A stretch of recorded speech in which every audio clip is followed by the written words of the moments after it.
네, 이슈 포커스 시간입니다. 오늘은 하이투자증권 투자솔루션부 이동근 부장 나오셨습니다. 어서 오십시오.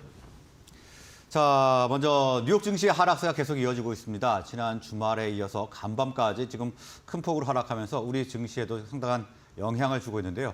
아무래도 JP모건의 경기 침체 발언 때문이겠죠? 그렇습니다. 일단 이틀 동안 뉴욕 시장이 크게 좀 하락을 하면서 우리 시장은 이제 그 연휴 기간 동안의 어떤 이런 악재를 오늘 하루에 좀 다 반영을 하고 있다 이렇게 말씀드릴 수 있을 것 같아요.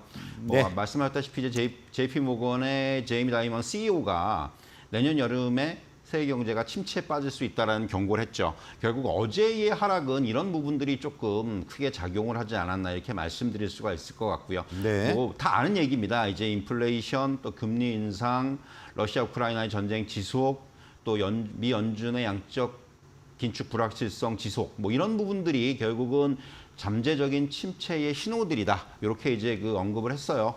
유럽은 이미 침체에 빠져 있고, 네. 이제 단적으로 그리고 이제 이러한 심각한 상황이 미국으로 이제 좀 확대가 될 것이다. 이런 전망을 내놓으면서 어떻게 보면은 이런 부분들이 시장에는 상당히 좀 악재로 작용을 했고요. JP모건뿐만이 아니라 최근에 대형 IB들이 점차 글로벌 경제의 침체 가능성을 높이고 있다는 부분이 상당히 저는 조금 이제 시장에는 계속해서 좀 이제 불안 요인으로 작용할 수가 있다라고 말씀드릴 수가 있겠고요. 골드만삭스도 미국 경제가 내년에 침체 빠질 확률을 30%로 전망을 했고, 네. 모건 스탠리는 앞으로 12개월 안에 침체가 발생할 확률 한 35%까지 올렸어요. 결국 이런 부분들 아직까지 침체다 아니다라고 얘기하기는 조금 이르지만은 어쨌든 이런 가능성이 점점 높아지고 있다라는 부분은 시장에 네. 상당히 좀 영향을 줄 수가 있겠고요.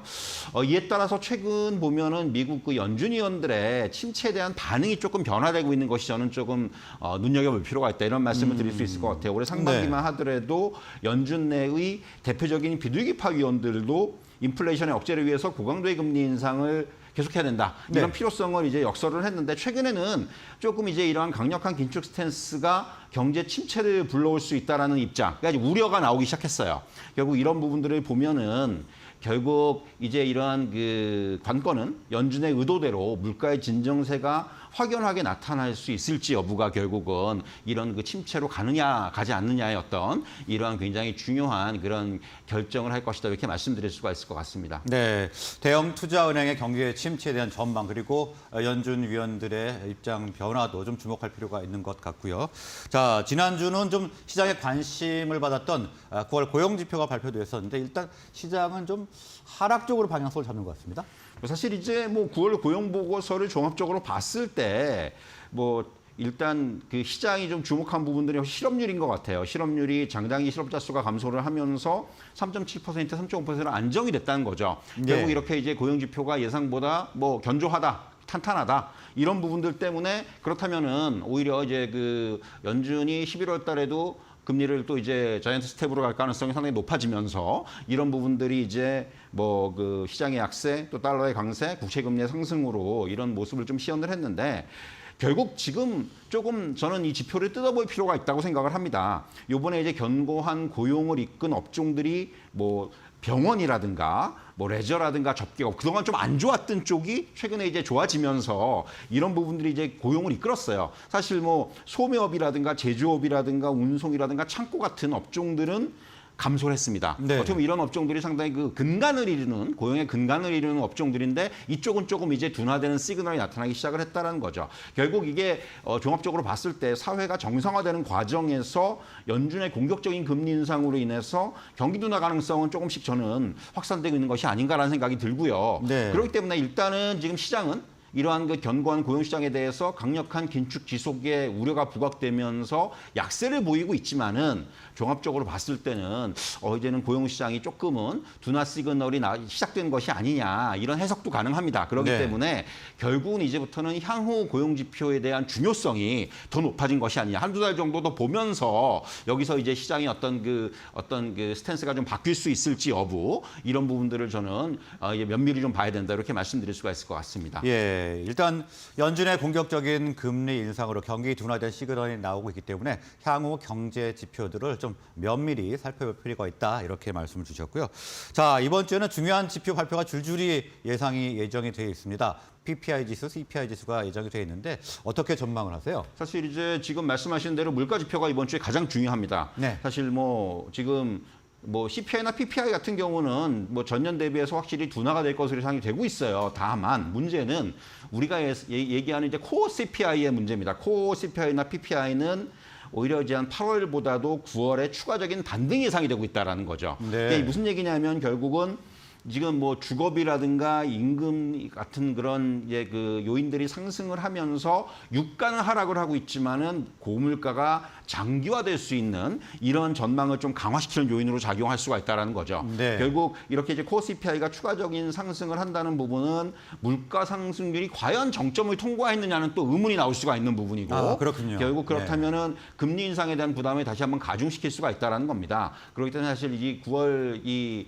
물가 지표에서는 저는 이제 이런 헤드라인도 중요하지만은 네. 이 코어 관련된 물가 지표가 어떻게 그러니까 나오냐가 근원 중요하다. CPI가 그렇죠. 더 중요하다 이런 말씀이신 거죠? 그런 얘기고요. 그런 네. CPI가 중요하다고 말씀드릴 수가 있겠고, 다만 저는 뭐 이제 투자 심리 자체는 지금 여전히 부진 구간에 위치하고 있고 또 시장은 뭐 이제 이미 이런 11월 달에 자이언트 스텝 더 나가서는 12월 달에도 어떤 이런 금리 인상까지 좀 반영을 해놓는 상태이기 때문에 어떻게 보면은 이런 그 선반영이 이미 시장에서 어느 정도 이루어진 상황을 예상한다면은 지표 자체 발표보다는 시장이 결국은 이런 지표들을 어떻게 해석하는지 여부 네. 이런 부분들이 더 중요한다 이렇게 판단이 될 수가 있겠고요. 매크로 환경이나 펀더멘털도 중요하지만은 말씀드린 대로 경제 지표를 어떻게 해석하느냐에 따라서 시장이 네. 호재로도 반영할 수 있고 악재로도 반영할 수 있는 그런 지금 상황에 있다 이렇게 말씀드릴 수 있을 것 같습니다. 네, PPI와 CPI 지수는 소폭 하락 둔화될 것으로 예상을 하셨지만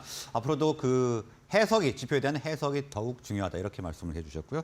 자, 장의 약세에서 벗어나지 못하고 있습니다. 어떻게 저희가 전략을 세워야 될까요? 사실 이제 최근에 일부 반등을 하기도 했습니다만 이런 부분들은 결국은 미국 증시나 우리 증시나 모두 이제 과매도에 따른 그런 이제 그 반등이라고 생각을 하고요.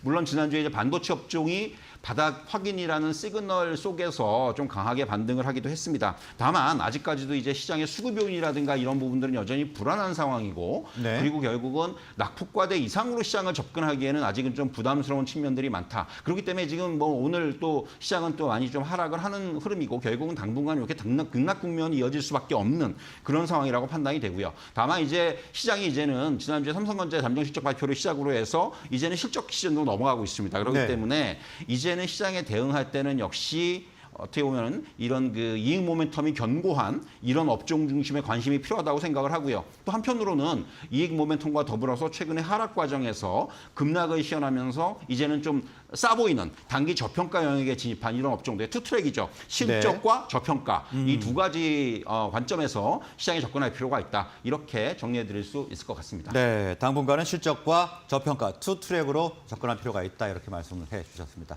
자, 오늘 말씀은 여기서 마무리하겠습니다. 고맙습니다.